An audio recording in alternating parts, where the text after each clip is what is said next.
Петю, Петю, сърдит ли си ми? Не. Да не си болен, миличко? Някой от нас трябва да замине за Япония. От кой вас? От нас тримата.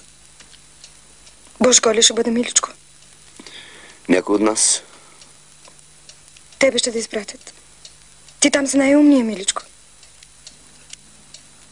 Само, че се страхувам. От самолетите. А от гейшите? Петя. Айде да. Да.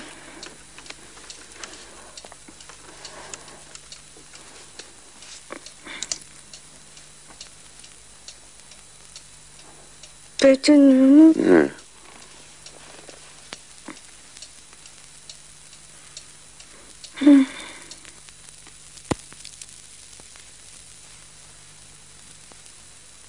Ти трябва да заминеш. Лесно е да се каже. Ще се бориш.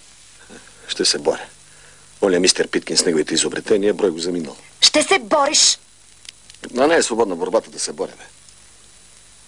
Новия ви шеф Костадинов откъде дойде? От Метал комплекс. Женен? Разведен, колко пъти да ти казвам.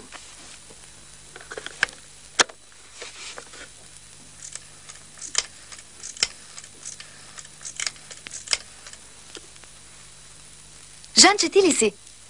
Прощавай, че толкова късно Генчето е на телефона. Абе, слушай, мъжът на Милица не работеше ли в Метал комплекс? А, в Метал Пром? Аз защо съм си внушила, че е в Метал комплекс? Не бе, тук една съседка питата за това. Как си? Трябва, разбира се. Разбира се, ще ти се обадя. Хайде. Веднъж се напани и ти. Спи, спи. Онези двамата обаче не спят.